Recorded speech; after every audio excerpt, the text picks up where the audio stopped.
2013లో హైదరాబాద్ దిల్సుఖ్ నగర్లో bomb పేలుళ్లకు పాల్పడినటువంటి నిందితుల్ని high court ఉరిశిక్ష విధించింది.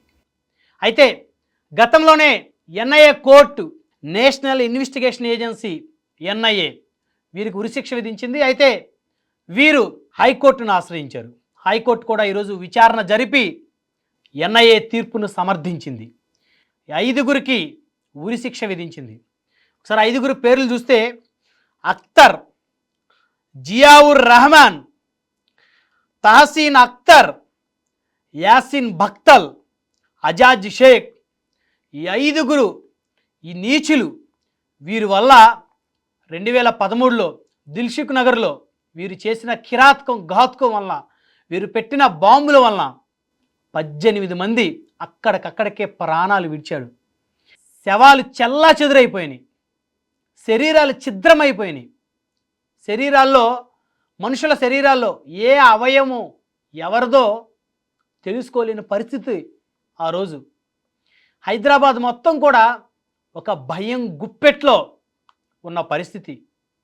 ఈ ఐదుగురు ఉన్మాదులు, ఈ ఐదుగురు కిరాతకులు వీరు చేసిన పనికి 18 మంది ప్రాణాలు గాలిలో కలిసిపోయాయి. మరొక 130 మంది బతికున్నా కూడా జీవత్యవాలుగా మిగిలిపోయారు. ఒకరికి కాలు పోయింది, ఒకరికి చెయ్యి పోయింది, ఒకరికి కన్ను పోయింది. ఇలా శరీరంలో ఒక్కొక్క అవయవం పోగొట్టుకున్న వాళ్ళే ఈ 130 మంది. ఈరోజు చావలేక బతుకుతూ ఉన్నారు ఆ 130 మంది. ఈరోజు నిజంగా 2013 అంటే ఇప్పుడు 2025, 12 సంవత్సరాల తర్వాత ఈ ఉన్మాదుల్ని కోర్టు వీరికి ఉరిశిక్ష విధించింది. ఈ ఐదుగురు ఉన్మాదులకి కోర్టు వీరిని ఉరి తీయబోతా ఉంది 12 సంవత్సరాల తర్వాత. 12 సంవత్సరాలు కేంద్ర రాష్ట్ర ప్రభుత్వాలు ఈ అఖ్తర్ని, జియావుర్ రెహమాన్ని, ఈ తహసీన్ అఖ్తర్ని, ఈ యాసిన్ బక్తల్ని, ఈ అజాజ్ షేక్ని, ఈ ఐదుగురు ఉన్మాదుల్ని 12 సంవత్సరాలు వారికి తిండి పెట్టాల్సి వచ్చింది. కేంద్ర రాష్ట్ర ప్రభుత్వాలు 12 సంవత్సరాల పాటు మరి ప్రజల డబ్బుతోటి వీళ్ళని మేపాల్సి వచ్చిందనమాట. అంటే భారతదేశం అతిపెద్ద ప్రజాస్వామిక దేశం. ఈ భారతదేశంలో 100 మంది దోషులు తప్పించుకోవచ్చు, కానీ ఒక్క నిర్దోషికి శిక్ష పడకూడదు అనేటువంటి ఉద్దేశంతో భారతదేశంలో న్యాయస్థానాల్లో కేసులు చాలా స్లోగా విచారణ జరుగుతూ ఉంటాయి. ఏది నిజమో ఏది అబద్ధమో తెలుసుకోవడానికి చాలా సమయం పడుతుంది. ఎందుకంటే భారతదేశం అతిపెద్ద ప్రజాస్వామిక దేశం. 100 మంది దోషులు తప్పించుకోగా ఒక్క నిర్దోషికి శిక్ష పడకూడదు ఈ దేశంలో. అందుకనే ఇలాంటి ఉన్మాదులు చెలరేగిపోతూ ఉన్నారు, ఇలాంటి ఉన్మాదులు పెట్టరేగిపోతూ ఉన్నారు. ఇలాంటి ఉన్మాదులకి కొంతమంది, కొన్ని పార్టీలకు సంబంధించిన వ్యక్తులు, శక్తులు కూడా సహాయ సహకార్యాలు అందిస్తాయనేటువంటి ఒక అభిప్రాయం గతంలో ప్రజల్లో కూడా కలిగింది. కానీ ఇప్పుడు భారతీయ జనతా పార్టీ కేంద్రంలో అధికారం చేపట్టిన తర్వాత ఇలాంటి ఉన్మాదుల్ని తరిమి కొడతా ఉంది, ప్రజలకు భద్రత కల్పిస్తూ ఉంది అనేది మెజారిటీ ప్రజల యొక్క అభిప్రాయం. సో ఎట్టకేలకు 12 సంవత్సరాల తర్వాత దిల్సుఖ్ నగర్ బాంబు బ్లాస్ట్ కేసులో నిందితులుగా ఉన్నటువంటి 5 మృగాలను, 5 మానవ మృగాలను, మనుషుల రూపంలో ఉన్నటువంటి 5 మృగాలను, ఉన్మాదులను, కిరాతకులను, నరహంతకులను ఇక్కడ చట్టాలు ఉరితీయబోతా ఉన్నాయి. ఇది నిజంగా ప్రతి భారతీయుడు గర్వించదగ్గటువంటి అంశం, ప్రతి పౌరుడు గర్వించదగ్గ అంశం. ఆనాడు ఉమ్మడి ఆంధ్రప్రదేశ్ ఈ దిల్సుఖ్ నగర్ బాంబు పేలుళ్ల ఘటన జరిగిన రోజు.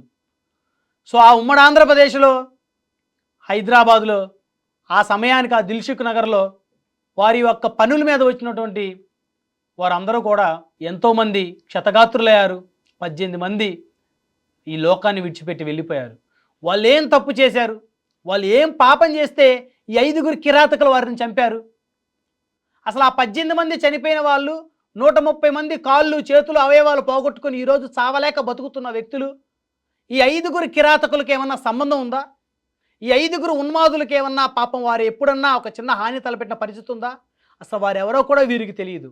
కారణం ప్రజలను చంపాలి అని వారికి శిక్షణ ఇచ్చినటువంటి కొన్ని శక్తులు, కొన్ని ఆర్గనైజేషన్స్. భారతదేశంలో రాజకీయాలు ఏ విధంగానే ఉండొచ్చు, రాజకీయ పార్టీలు ఏ విధంగా తలపడవచ్చు, కానీ ఇలాంటి ఉన్మాదులు మాత్రం ఖచ్చితంగా ఈ దేశం నుంచి తరిమి కొట్టాలి. భారతదేశం భిన్నత్వంలో ఏకత్వం. హిందువులు, ముస్లింలు, క్రైస్తవులు కలిసిమెలిసి ఉన్న దేశమే భారతదేశం. కానీ ఎక్కడి నుంచో పాకిస్తాన్ నుంచి, ఇతర దేశాల నుంచి వచ్చినటువంటి ఉన్మాదులు, ఇట్లాంటి ఉన్మాదులు, ప్రజల ప్రాణాలను గాలిలో కలుపుతున్న ఉన్మాదులు మాత్రం అందరూ ఏకమై తరిమి కొట్టాలి. ఈ భారతదేశంలో పుట్టిన ప్రతి ముస్లిం, ఈ భారతదేశంలో పుట్టిన ప్రతి క్రిస్టియన్, ఈ భారతదేశంలో పుట్టిన ప్రతి హిందువు ఏకమయ్యి వారి వారి ప్రాణాలకు భద్రత కల్పించుకోవాలంటే ఇలాంటి ఉన్మాదులను తరిమి కొట్టాల్సినటువంటి అవసరం ఉంది. సో అక్కడ మతం చూడొద్దండి, కులం చూడొద్దండి, ప్రాంతం చూడొద్దండి. మానవ మృగంలాగా వ్యవహరించే మనుషుల ప్రాణాలు తీయాలనుకున్న వ్యక్తుల్ని చట్టాలు కఠినంగా శిక్షించాలి. అదేవిధంగా సమాజంలో ప్రతి ఒక్కరూ కూడా ఇలాంటి వ్యక్తులపై డేగ కన్ను వేసి ఉంచాలి. ఏదేమైనప్పటికీ కూడా ఈరోజు హైకోర్టు తీసుకున్న తీర్పుకి నిజంగా సెల్యూట్ కొట్టాల్సిందే. 12 సంవత్సరాల తర్వాత దిల్సుఖ్ నగర్ బాంబు బ్లాస్టింగ్లో చనిపోయినటువంటి ఆ 18 మంది ఆత్మ ఈరోజు శాంతిస్తుంది అని చెప్పేసి అందరూ కోరుకుందాం. అదేవిధంగా గాయపడిన 130 మంది చేతులు, కాళ్ళు, అవయవాలు పోగొట్టుకొని చావలేక బతుకుతున్న వారికి ఈ ఉరిశిక్ష పడిందనేటువంటి వార్త వారికి కొంతైనా ఉపశమనం కలుగుతుందని ఆశిద్దాం.